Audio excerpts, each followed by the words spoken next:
So in this video, I'm going to take you along on an unforgettable adventure across Europe, from the vibrant city of Lisbon to the enchanting streets of Istanbul. We'll be making stops in Madrid, Barcelona, Milan, Venice, Thessaloniki, and Athens along the way. You'll experience the rich culture, history, and landscapes of this diverse continent, all while traveling by train, bus, and ferry. My journey started in Lisbon, Portugal's capital. During my 4-day stay, I had the pleasure of staying in a cozy Airbnb right in the heart of the city. Let me tell you, waking up to the smell of freshly baked bread from the nearby bakery was a dream come true. One of the highlights of my time here was wandering through the charming streets of Alfama, the oldest district in Lisbon. The colourful buildings, adorned with azulejos, and the haunting melodies of fado music emanating from local taverns created an unforgettable atmosphere. I felt like I had stepped back in time. I couldn't leave Lisbon without trying the famous pastéis de nata, the creamy custard tarts that have become a symbol of the city. Trust me, they're addictive. I found myself stopping at local bakeries like Pastéis de Belém and Manteigaria multiple times a day to satisfy my cravings. Have you ever tried these delectable tarts? Let me know in the comments. From Lisbon, I hopped on the Tren Hotel Lusitania night train, which took about 10 hours to whisk me across the border to Madrid, Spain's vibrant capital. During my 3-day visit, I immersed myself in the city's world-renowned art scene, spending hours exploring the Prado Museum. The works of Spanish masters like Velázquez and Goya left me in awe. I could have spent days there, but the lively streets of Madrid were calling my name. Of course, no trip to Madrid would be complete without indulging in the city's famous tapas. I stumbled upon a lively tapas bar called La Casa del Abuelo, where I chatted with friendly locals over plates of patatas bravas, jamón ibérico, and glasses of robust Rioja wine. The warm atmosphere and delicious food made for an unforgettable evening. If you find yourself in Madrid, be sure to check this place out and let me know what you think. Next up was Barcelona, a city that had been on my bucket list for years. The train ride from Madrid took about 3 hours. I spent 4 days marveling at the whimsical architecture of Antoni Gaudí, from the iconic Sagrada Familia to the colourful mosaics of Park Güell. As I sat on a bench in the park, surrounded by Gaudí's surreal creations, I couldn't help but feel a sense of childlike wonder. It was like being transported into a dream world. Have you ever seen Gaudí's work in person? If so, share your experience in the comments. One of my favourite moments in Barcelona was exploring the vibrant La Boqueria market. The sights, sounds and smells of the market were intoxicating, from the colourful mounds of fresh produce to the sizzling pans of paella. I even had the chance to chat with a friendly stall owner, Maria, who offered me samples of delicious jamón and shared stories about her family's long history at the market. It's interactions like these that make travel so rewarding. From Barcelona, I took a direct train which took about 12 hours to make my way to Milan, Italy's fashion capital. During my 3-day stay, I was blown away by the city's stunning architecture, particularly the Gothic Duomo Cathedral and the Santa Maria delle Grazie Church, home to Leonardo da Vinci's legendary Last Supper fresco.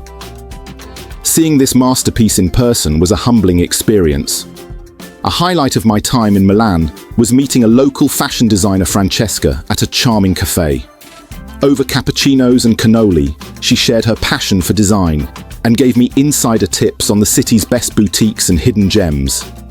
It's moments like these that make me fall in love with traveling all over again. The next stop on my journey was Venice, which I reached via a 3-hour direct train from Milan. I spent 4 enchanting days exploring the city's winding canals and hidden squares. My Airbnb, located in the peaceful Cannaregio district, was the perfect base for my adventures. One of the most memorable experiences was gliding down the Grand Canal on a traditional gondola, as my gondolier, Marco, shared fascinating stories about Venice's rich history and pointed out stunning palazzi along the way. The way the sunlight danced on the water and the gentle rocking of the gondola made me feel like I was in a dream. Have you ever taken a gondola ride in Venice? If so, I'd love to hear about your experience in the comments. From Venice, I took an overnight ferry from the Venice ferry terminal to the port of Igoumenitsa in Greece, which took about 24 hours.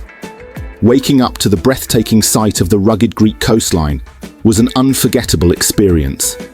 From Igoumenitsa, I took a 4-hour bus to my first stop, Thessaloniki, where I spent 3 days discovering the city's impressive Byzantine heritage. The awe-inspiring rotunda and the picturesque waterfront promenade were just a couple of the highlights. However, it was a visit to a traditional taverna that left the biggest impression. The owner, Dimitris, welcomed me with open arms and treated me to a feast of authentic Greek dishes, all while sharing heartwarming stories about his family's culinary traditions. The way he spoke about food with such passion and love reminded me of the power of shared meals to bring people together. Next, I took a 5-hour bus ride from Thessaloniki to the bustling city of Athens. I had 3 days to explore the city's ancient wonders, from the majestic Parthenon to the lively streets of Monastiraki. A serendipitous encounter with a friendly Athenian couple, Nico and Elena, at a cozy taverna led to an impromptu cooking lesson, where I learned to make classic dishes like moussaka and tzatziki, while sipping on ouzo and discussing the enduring influence of Greek mythology on modern culture. It's experiences like these that make me realize how much we can learn from each other when we open our hearts and minds. My odyssey reached its climax in Istanbul, which I reached via a 14-hour overnight train from Athens. I spent 5 unforgettable days immersed in the city's captivating blend of East and West. From the awe-inspiring grandeur of Hagia Sophia to the vibrant chaos of the Grand Bazaar, every moment in Istanbul was a feast for the senses. A highlight of my time here was meeting Mehmet, a friendly shopkeeper in the bazaar who shared fascinating stories about his family's long history in the city over cups of fragrant Turkish tea. His warmth and hospitality perfectly encapsulated the spirit of this enchanting city. If you ever find yourself in Istanbul, be sure to take a moment to chat with the locals. You never know what incredible stories you might hear. As I reflect on this incredible journey, I realize that the most meaningful moments were not just the iconic sights, but the connections I made with locals and fellow travelers along the way. Each conversation, each shared meal, and each impromptu adventure added a new layer of depth and richness to my experience, reminding me that travel is as much about the people we meet as the places we see. To all of you who dream of hopping on your own European odyssey, my advice is to embrace slow travel, pack light, and let your curiosity be your guide. Some of the most memorable moments are born from unexpected detours and chance encounters. So, my fellow wanderers, which part of this journey sparked your imagination the most? Share your thoughts and travel dreams in the comments below. I'd love to hear from you. And if you have any questions or want to know more about any of the places I visited, feel free to ask. I'm here to inspire and help you plan your own unforgettable adventures. Until next time, may your journeys be filled with wonder, connection, and the magic of new experiences. Keep exploring, keep dreaming, and never stop discovering the beauty of the world around us. Cheers and bon voyage.